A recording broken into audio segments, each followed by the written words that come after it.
again, I thought the guys did a really good job of blocking up front, of running hard. And then, again, Rashawn, I thought, played a very, very sound, smart football game. He really made some good decisions, maneuvered around in the pocket, found some open guys there on third down to extend drives. And we had our best day on third down. We were 9 of 15, which is 60%. And so average is about 40%, and so we were at 60. And so, again, that was very, very good for us to continue to extend drives and keep our defense off the field. These guys are playing really good defense, and they only had to play for 50, I think 52 or 53 snaps. Again, and I think offensively we had over 80. And so you look at the disparity in time of possession. In a 60-minute football game, we had the ball for 37 and a half minutes. They only had it for 22 and a half. And so it's very, very hard to beat a team or score points when you have the ball up, basically only a third of the game. And so, again, but that's a testament to great defense, but that's also a testament to us being able to run the ball as well as convert third downs. And so it was a great team win, great team effort. Again, special teams-wise, they did a really good job in that phase. So it was a complete game top to bottom. We went in at halftime 21-0. Again, just like every other home game, we knew basically at that point that they could not score on us. There was really nothing they can do, and it really puts you in a tough position as a play caller when you go in at halftime and you realize nothing on that call sheet works because we can't block the other team, and that's a very, very tough place to be in. But that's what teams have battled when they faced us.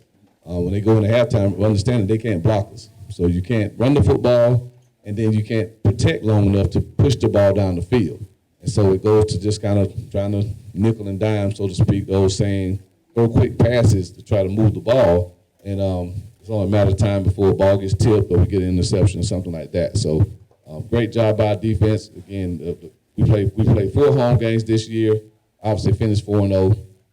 In those 4 games, our defense has given up a total of 17 points in those 4 games. That's 4.25 points per game that those guys are surrendering. So, again, phenomenal job by them. And, again, we'll hopefully take that level of dominance on the road with us this week. Because obviously we traveled down to Baton Rouge, Mumford Stadium, to face probably the toughest environment outside of Pratt Memorial Stadium to play in the SWAC, which is Mumford Stadium in Southern University. I've played there a few times on my tenure in the SWAC, and it's always a tough place to play.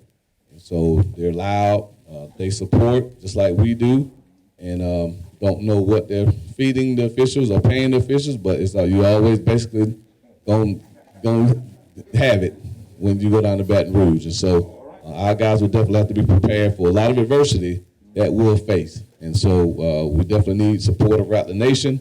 I know that they're expecting us to travel because that's what we do. They brought 7,000 fans to Tallahassee in 2019. And so I fully expect us to exceed that number this weekend in Mumford Stadium. So we'll need your support. Very excited to know that the Marching 100 will be there with us now, and it will level out that playing field, that hostile environment that we'll be a part of. But they're the leading rushing team in the conference at 240 yards a game. We're number 2 in rush defense, just behind Jackson State. And so I think that'll be one of the keys in the game of whether we can contain their run game. We have to do a really good job with that, and it starts up front. But obviously, the linebackers and secondary have to be ready as well. And then on the offensive side of the ball, we have to continue to run the football well. Rashawn to continue to make good decisions, and then Zay, Chad, K-Dot, and then now guys like Jermaine Hawkins need to be really good in the passing game because they will play a lot of man coverage as well, much like we've seen all season. And so it's going to take us to be sharp. But the guys have had 2 really good days of practice and expecting a third today and then another one tomorrow. And then we'll hit the road Friday to head down to Baton Rouge. And then we'll stop in Mobile to tour the submarine there in Mobile. So I always want to do something educational with the guys. But then look forward to seeing everyone down in Baton Rouge on Saturday and get behind this football team as we continue our win streak and continue our postseason push. So, as always, we'll open the floor for some questions. Is he going to be full for Saturday?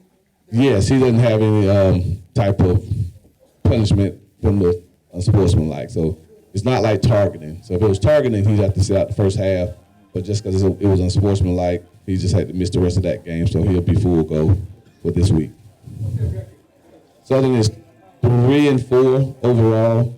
They are 3-3 in conference, I believe. They lost to Nice, surprisingly lost to Texas Southern, and lost to Prairie View for their homecoming, and I think they may have one more loss. But yeah, they're 3-4 overall, and I think 3-2 in conference. They're 3-2 in conference, but so they still in their minds have an outside shot at the West. Of course, it'll take some help.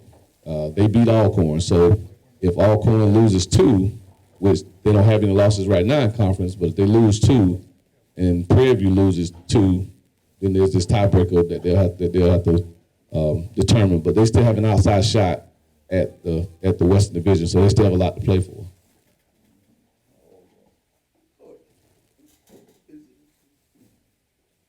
This is the first time you had your offensive line that you had anticipated on at the beginning of the season, didn't you? What do you mean? The kids that you thought would be your offensive line at the beginning of the season. No, we've been fairly healthy. They played differently. Well, I mean, they were bouncing off of it. yeah. Well, they're getting better each week. Obviously, gelling together. Again, they didn't play football for a whole year before they lined up against Jackson State. And so the more, just like Rashawn, the more you play, the better you get, the more comfortable you are with one another. Offensive line is a position of communication. There's 5 guys having to communicate, make sure they're all on the same page. And so the more football we play, the more we practice, the better they get. And so we've really committed ourselves to being able to run the football lately, to protecting Rashawn, making sure he doesn't take as many shots, back there. And they're accepting the challenge. And so we're playing a lot better up front in this stretch than we did early in the season. So hopefully we'll continue to do so because we'll definitely need it this week. Can the team be penalized when the band is playing when the other team has the ball? Yes, they could be. Yes. The discretion of the referee is to call it. Yes. So they'll get a warning first. They'll get a warning to not play while the other team has the ball. And then if they continue to do so, they can be imposed a penalty. Yes. What about that alumni band? Same goes. Same goes for the alumni band. Yes, ma'am. And they were actually the one that the officials were talking about. They were playing, not the 100. It was the old 100. So unfortunately, we lost Donald Hall to an ACL, and so he's out for the year. Hated for him. He was really playing good football and really doing well. But it's unfortunately in this game that kind of happens. And definitely he's a defensive tackle, number 93. And but we're deep on the defensive line, a lot of depth. And so you hate to lose a good player, just like losing Fadul was hurtful. Losing RJ, hurt us. But fortunately, we've developed a lot of really good depth, and those guys are stepping up. So we challenged the defensive line this week to see who would step up in replace of Donald Hall, and I'm looking forward to seeing which guy takes that mantle and plays at a high level. What happened to the offense the second half? Well, really the same thing that happens to us a lot of times. We go up big at halftime. Like I said, when you go into a game and you know that you cannot. So I guess I'll just put it in layman's terms. So you go to the casino, right? I know we got some undercover gamblers here. Some of y'all gonna stop in Biloxi on the way to Baton Rouge. I prefer you go on the way back, because if you go there on the front end and lose all your money, you might turn around and come home. But let's just say after the game, we're feeling good, we beat Southern, you go to Biloxi, right? What's your game? You gamble? You don't gamble? Who's an unapologetic gambler in the audience? Tommy?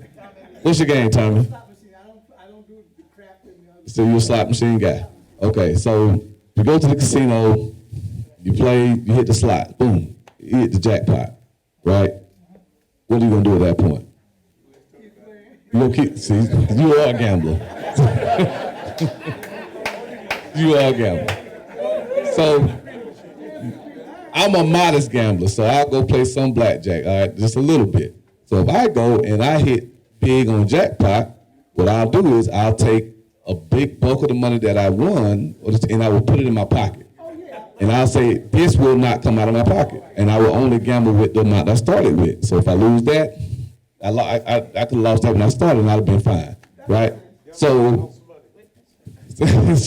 basically that's what I'm doing. When we go in big at halftime and we're up and we know the other team can't, so it's like, okay, why be aggressive?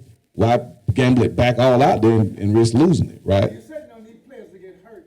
Right. So we get really, really conservative offensively when we're up 21-0, and I know the other team cannot score. Right. The only way they can score is if we do something offensively to put them in the position to score. Throw the football, get a strip, throw an interception, much like we did against Valley in Alabama A&M. Two of the touchdowns that we've given up the last 2 weeks prior to homecoming were offensive touchdowns. So we're not going to just go throw a football and risk something bad happening. The bad things rarely happen when you hand the ball off, right? The worst thing that can happen is you don't get a first down. We got the leading punter in the conference. So if we punt the ball and flip the field, they cannot move the ball. If we give it to them on a short field, there's a chance they can score. So the only way at that point that they can get in the game is if we give it to them. So when we're up big and we know they can't score, I get super, super, super conservative, right? And so we'll, at that point, winning the game 26-3 or 21-0 or whatever is what we're going to do. But again, not going to put those guys in a bad position, again, knowing they're playing well. And like Tommy said, you risk somebody getting injured the more they're on the field. So, yeah, that's kind of, so it wasn't that we stalled on offense or that we didn't perform well. We just said, you know what, we're up big, Rashawn's played well, hey, hand the ball off and keep that clock running because incompletion stop the clock. If we hand the ball off, there's 40 seconds off the clock. Hand it off again, there's 40 more seconds off the clock. The third time, there's 40 more seconds off the clock. So you're eating up clock and it limits their possessions. If they don't have the ball, they can't score, right? So it's just more so just being conservative as opposed to you know, offense playing bad because they play pretty well. Reverend Coach don't agree with that. Who's that? Reverend Coach. The ones who, the big time gamblers probably don't. But I'm not, I don't. You just asked the wrong question. I didn't go there to win and go right back. If I win $1 million, I might send it, but I'm still play. Did I misunderstand the referee after halftime saying there was a delay of game of 10 yards? So the band got a delay of game to start the game.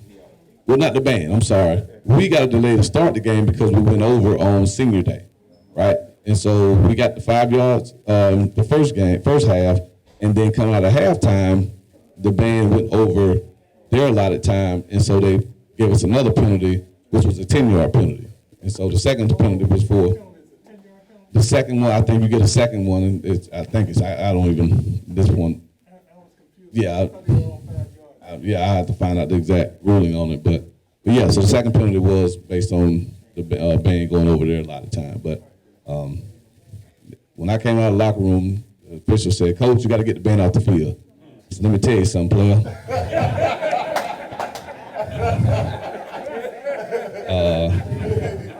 Three people I don't mess with on this campus. It's the president, it's my boss, and that's the band director. So you can go tell them to get off the field. We're going to take this 10-yard penalty and kick it off from the 25. So do what you do. I've been around FAMU a long time. And the MEAC had a gentleman's agreement that they declined the penalty. Like, we knew at homecoming, the other team, you shake up for the game, look, there's going to be a penalty, so just decline it. So eventually the SWAC might get to that arrangement too, that it's going to be a penalty, probably going to be a penalty this game. You got the 100 in Southern's band playing for halftime show, 20-minute show. Yeah, it's probably gonna be a penalty. Now the problem is it'll be Southern's penalty, so I gotta sleep on it and decide if I'm gonna decline it. I'm videoing you the whole game. I was actually looking forward to seeing him finish. So I was mad. I said, well, hell, you gonna throw the penalty, let him finish. I want to see Big Boy do the split too. So. Just out of curiosity, what did the defensive end say or do to get the unsportsmanlike conduct penalty when he sacked the quarterback? Right. So what the officials said was that after he got the sack, again, it was a safety. So tackled the guy in the end zone. When he got up, he kind of spent out and he went towards their sideline, and he was facing our fans.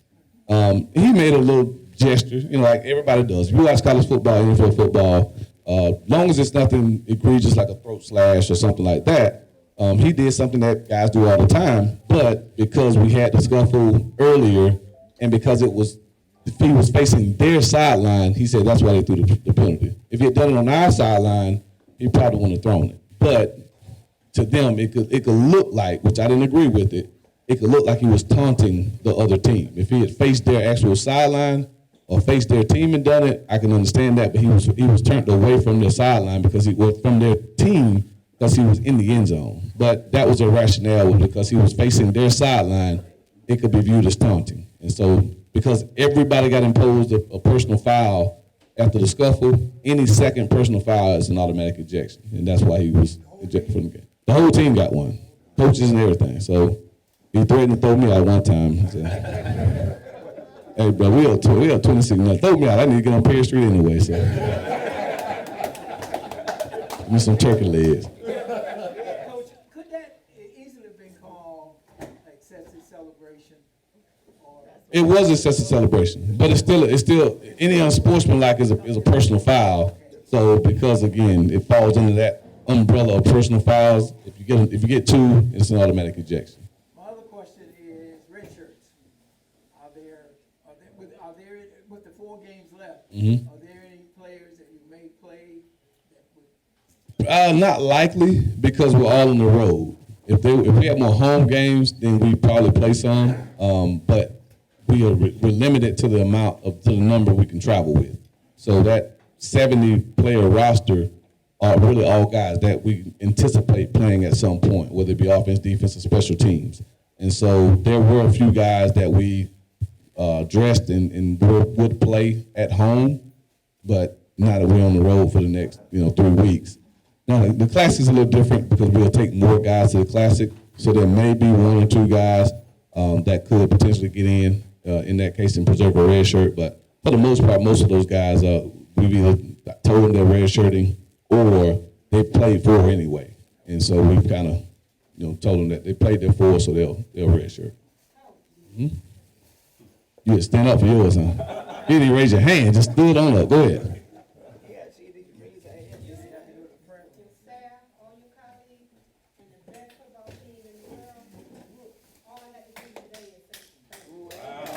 Hold on now. No, we're on a 5-game winning streak, so we're going to get sentimental. Go ahead and you got to give me something. You got to be critical of something. Don't get the big head. All right, we got you.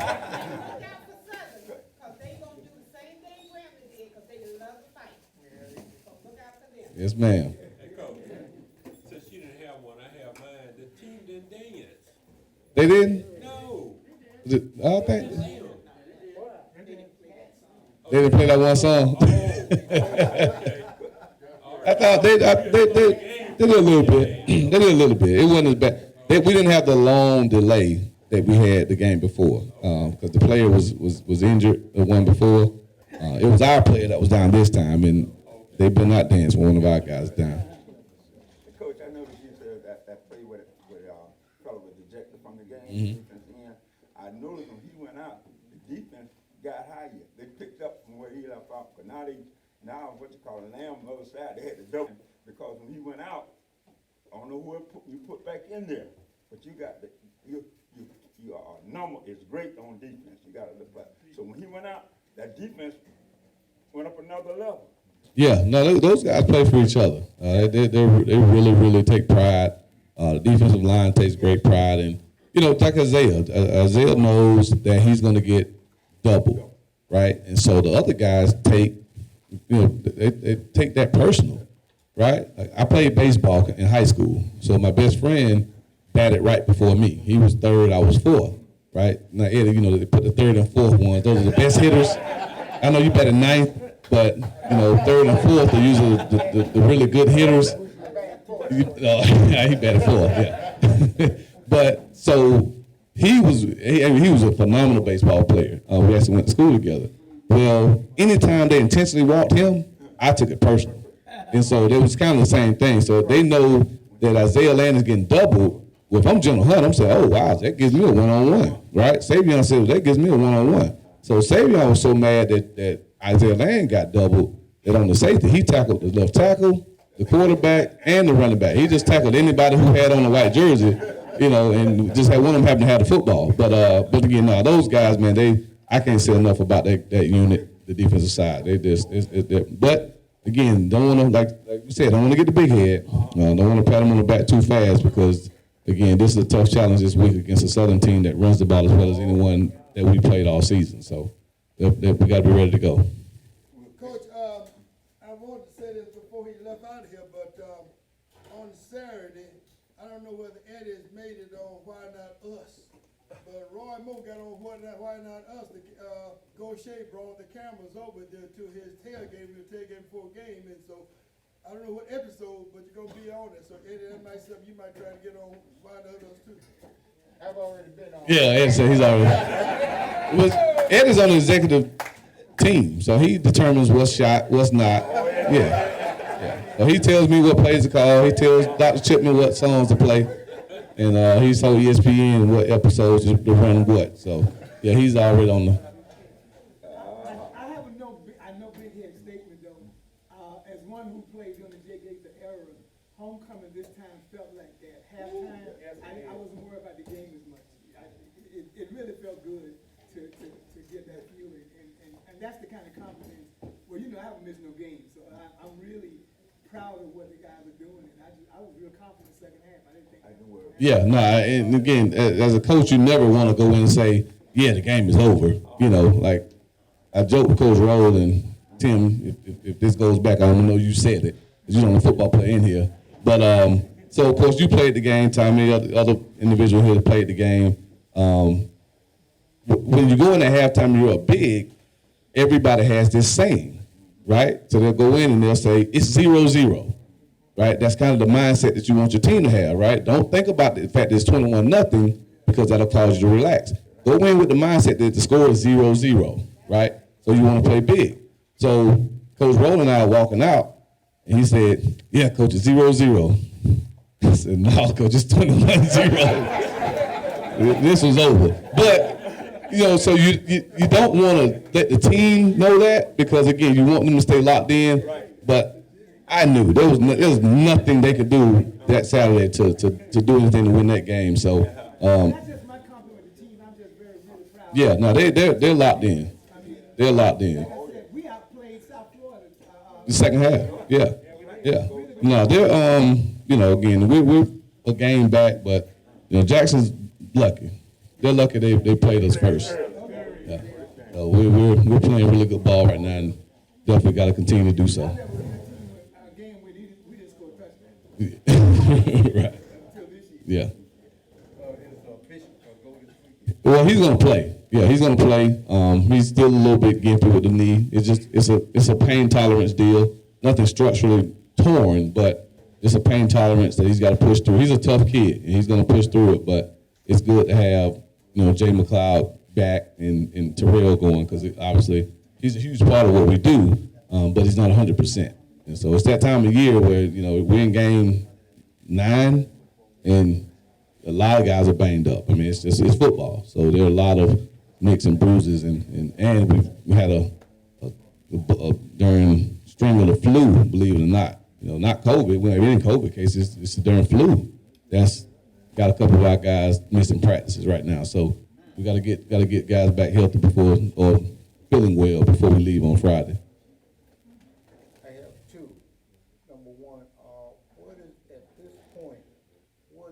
junior's status as far as red shirt? You want me to answer that one first? Yeah. All right, so junior is in that. It's really funny. Not well, depending on how you look at it. He's in the same situation I was in my freshman year. So when I went to Clemson, I was the third quarterback behind Brandon Streeter and Woodrow Dantzler. Well, Brandon Streeter got hurt, and he missed 4 games. Woody was starting. I was the backup, but the plan was for me to redshirt. So I practiced every week as the number 2 quarterback, but if something happened to Woody, I was going to have to go into the game. And I would have lost my red shirt because there was no 4-game rule back then. And against Florida State, Woody went down for a second, and I was warming up to go into the game. I would have lost my red shirt because I would have played a few snaps. That's where junior is. So the plan right now, because he's only played in 3 games, is if he doesn't have to play again, he'll redshirt.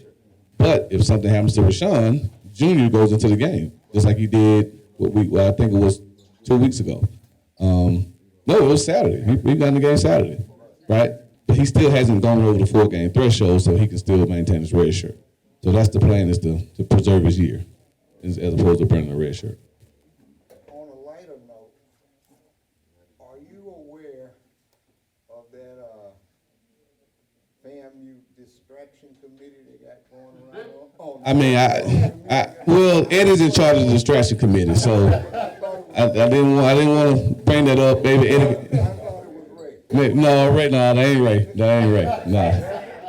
No, there's a video.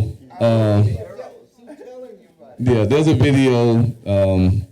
So of course we did a lot of check presentations during the game, and some of the setups were on our sideline, and some of them were on their sideline. Getting the groups together, getting them ready to go out. Well, I think it was the Deltas about to make a presentation, and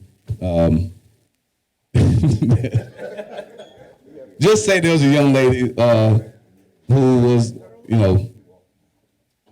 put together really nicely, sitting on their bench during the game, and it was being videoed and sitting on their bench, on Grambling's bench, around their players, and talking to, so it was a whole scene. It was definitely distracting.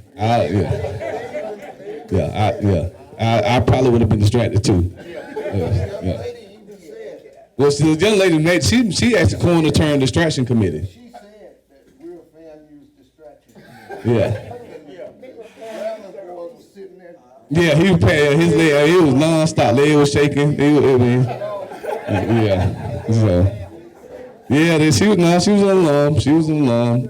Delta. The former cheerleader. Very nice young lady. But yeah, but they wear their clothes really tight fitting these days. And so I don't think she was dressed to distract the guys. It's just, that's how they wear their clothes now. And she was just sitting in a position on the bench. Like on the Players Club, exactly. So that visual, but on the sideline. So, yeah. So I think the Dark Cloud defense had a lot to do with them only scoring 3. The distraction committee might have had a little bit to do with it too. So. That's what happened when you win. I actually had one of my good buddies who actually used to be the head coach at Southern, Dawson Odoms, who's now at Norfolk State, sent me the video on Monday and was like, "Coach, what y'all doing down there in Tallahassee?" I said, "Well, they call it home field advantage for a reason." So. Any more questions? That's all right. Keep it up. Where we standing now in terms of? So we're second in the East. Obviously, like I said, the game back with Jackson. Gonna need a little help. They would have to theoretically lose twice in the next 3 for us to go to the championship game. But we're still beating that playoff door down. How we ranking Black College? I'm saying that. Black College were 3rd behind Prairie View and Jackson. So Jackson's 1, Prairie View's 2, and we're on the box score polls we're 3rd. Which again, we take care of business. We'll be where we need to be. But we're strategically kind of shifting the conversation to playoffs, just in case Jackson doesn't drop 2 games.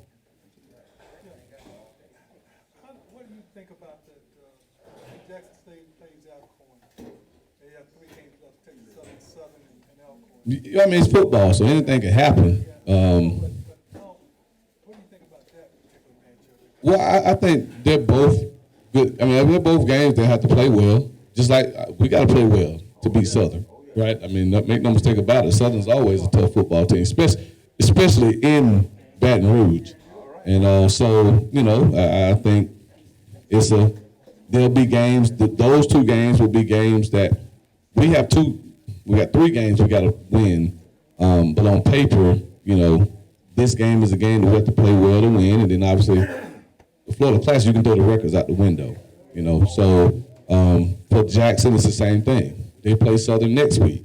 So that's a game that they'll have to play well. And then when they play Alcorn in the last game, that's their rival. That's their Florida Classic. That obviously is the Mississippi version.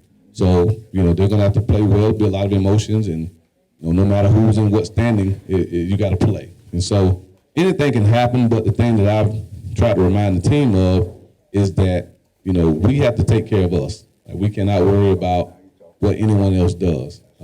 We had a situation like that when I was at Alcorn, that we were looking ahead, trying to see who's going to lose, who needs to lose, and all that.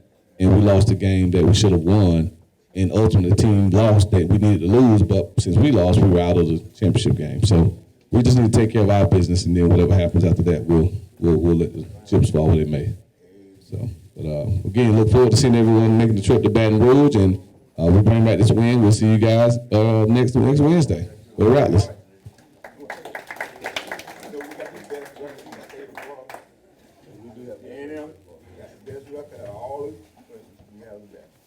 Coach, I have one more story. Brief.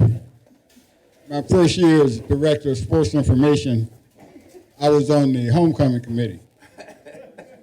Orange Blossom Classic Committee. And Coach Gaither was upset with Dr. Foster for putting too much time on the field. And he is, are you still on YouTube? Oh, good, okay. I want this to get out. And Coach Gates was really angry, and he called Dr. Perry when I was in Dr. Perry's office, and they really had a rough go on the phone.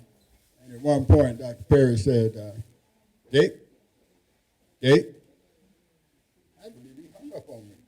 And I said, he didn't hang up on the president, did he? But I'm really worried that Jake is mad. The next morning, we had this Orange Blossom Classic meeting. Dr. Foster was there, all the key people, and Jake walks in, and I'm tense, because I'm young and crazy, and what am I doing in here with all these big wheels? And Jake walks in and walked over to Dr. Foster and put out his hand and said, how's my favorite bandmaster doing? And Dr. Foster stood up and embraced him and said something similar. And then the president came in and hugged both of them, and they talked and they laughed. And I just sat there wondering, what is going on here? They really loved each other, respected each other, but when they weren't talking to each other, they kind of talked about each other. Folks, I have more information next week on our purchase rental. Oh, Tom, I'm sorry. Oh, where's Selvin?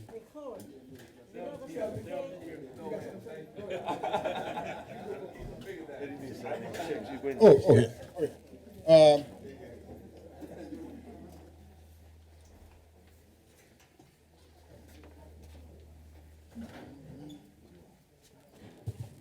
Again, for those who contributed to our campaign, again, I want to say thank you. Thank you. But the giving season for Rattler Sports is never over. We will continue to give. It's a 24/7 year-round project. So wearing the Rattler booster hat, I haven't finished yet, but I'm going to put another cap on. And for you all who have been coming to 220 through the years, you know that the other cap that I wear is 100 Black Men. 100 Black Men pecan sales has begun. A couple of you all may have found some forms on the table so you can fill them out. If you still need information about it, contact me and my co-chair, Wilbur Johnson. So this fundraiser has been a great aid to the 100 Black Men of Tallahassee. We have raised over $15,000 since we've been doing the Speak On. And all of our funds go for scholarships. And most of the students that got those scholarships have come to Florida A&M University. So we were able to help kids come to school through just a little mere selling a bag of pecans. So thank you in advance for your participation. We will be taking orders all the way up through Thanksgiving. We will always buy extra, and we will bring them to 220, and you'll be able to purchase the pecans if you didn't get a chance to order. Thank you. Is Ozzy still here? Yeah, Ozzy? Oh, Ozzy Johnson left. Oh, I'm sorry, Ozzy. You had the mask on, I didn't recognize. I wanted to point out that Ozzy and I know Carl Evans very well. Carl Evans, Jones-High second greatest all-time basketball player. Met Tommy and showed Tommy the ropes, and he became a Globe. Tommy became a Globetrotter and a great basketball player. Thanks to Jones High School. I must admit, he's not lying about Carl. Carl was a great player. Anyway, 2 or 3 things. For those of you who may be interested, there's still a bus that's coming from Jacksonville that's going to Southern. The price now is $100, and they have rooms at the Crown Plaza in Baton Rouge for $100. If anybody's interested, let me know. I have the contact information. Secondly, I gave you a sheet that's related to the AD asked us to try to help the non-revenue producing sports. And so what we do, we have several chairpersons that's working with that. Matter of fact, Walter Spence is working with tennis. Brenda Harris is working with softball. But this just to show you the money that has come in and where the money is going. We're trying to make sure that all of the sports, including cheerleaders, because the cheerleaders only go to two out of town games. So we're trying to get the money for that. And so I just want you to see what it is. We know that you give to everybody, but we're still trying to help make sure that all of these sports get money. However, it's more than just money. What we are also doing is getting their schedules, and whenever they play out of town, we're contacting graduates in that area to show up. If you look on that list, you'll see that Derek Singleton is from Jackson, Mississippi. Well, he's the chair of volleyball, and he is given $1,100, but he also met the team in Jackson and invited them to dinner and sent letters out to make sure that our graduates show up. And one of the things that we do, we also go to some of the games. I've been to a baseball game. As a matter of fact, we chartered a bus to go when FAMU played Georgia Tech. So those are the kinds of things we're doing, but we certainly want to make sure they get money, but we also want to show them that we support them.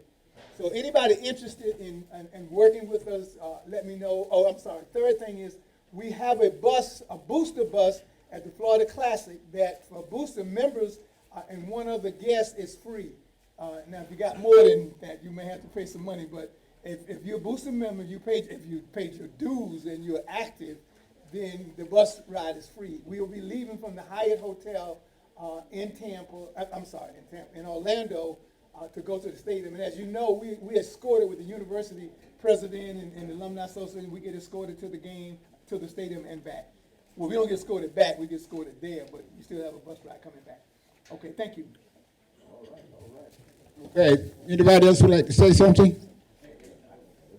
Same time, same place next week, folks. Thank you very much. It was named the Epic Return.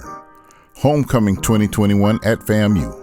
A whole week of activities included the ribbon cutting on a new student performance amphitheater due to a hefty donation from alum Will Packer, to which the amphitheater was named. Following that, Stephen A. Smith and First Take broadcasted their show right from the amphitheater.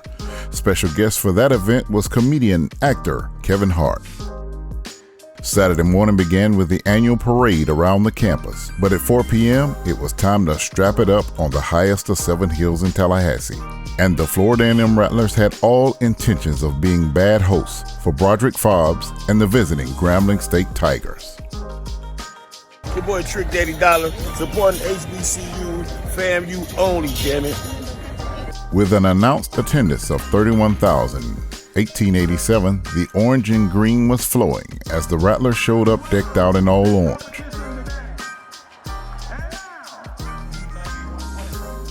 While the Tigers were all white, ready to spoil homecoming.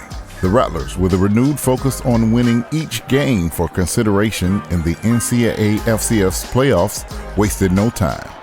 Rashawn McKay hits Bishop Bonnet on this flat pass for a first down. Terrell Jennings, one half of the big boy backfield, made a pancake out of a Tiger defensive back. Mama, there goes that man. McKay would complete this short pass to Chad Hunter to keep the drive alive, driving right down the field on the first drive of the day, ending with this score to K-Dot. That's Jamari Shareed on the roster.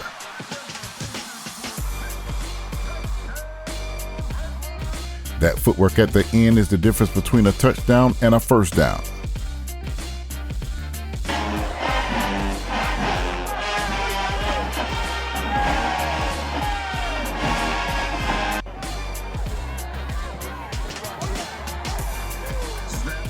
Grambling couldn't find any rhythm all day as quarterback Elijah Walker was the most powerful running back at the beginning. Wesley Calloway tries this jet sweep, but Courtney Cox was like, "Not on this side, homie."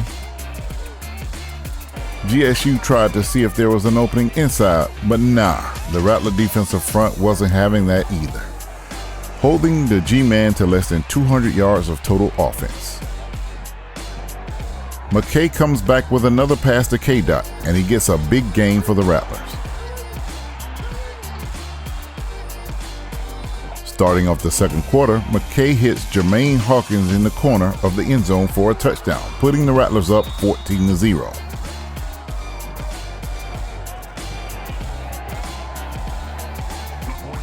C.J. Russell tries to run outside, but Courtney Cox wasn't having that either. Savion Williams, the Tennessee transfer, was dominating the inside. He gets the sack on this play. He'll be back later in the show.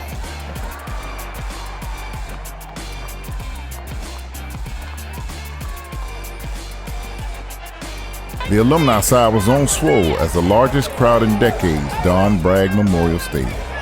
Gentle Hunt wanted to get in on some of this Tiger action, stuffing the run up the middle.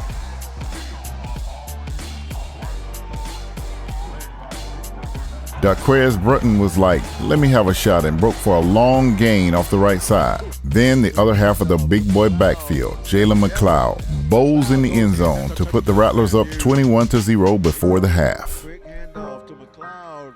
Second effort. McLeod goes in. That's a touchdown, FAMU. Halftime means the Marching 100. The Grambling Marching Band was supposed to attend, but due to an untimely incident, they did not come. FAMU's band played a tribute to the fallen band member.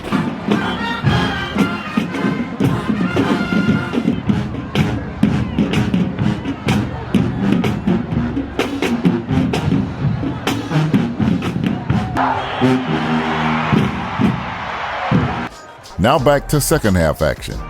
Bruton was off the right side again, but Nadarius Fagan snuffs it out at the line. The Tigers scored their only points of the game on this Garrett Urban 30-yard field goal. The student section and the band were feeling the vibes from homecoming.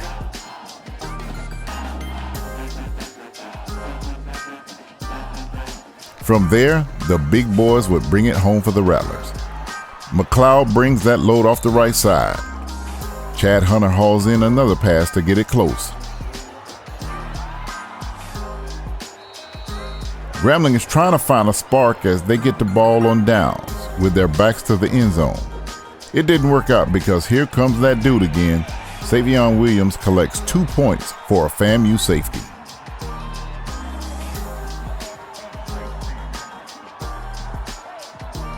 On the kickoff, Xavier Lodge puts a big hit on Xavier Smith.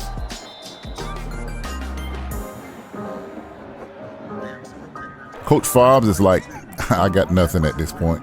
It just wasn't in the cards for GSU. With the big boys churning the clock away, it was inevitable at this point. This game keeps the Rattlers on pace if there is any hope of an NCAA playoff bid. The Rattlers are now 6-2 and 4-1 in the SWAC, holding second place right behind the JSU Tigers.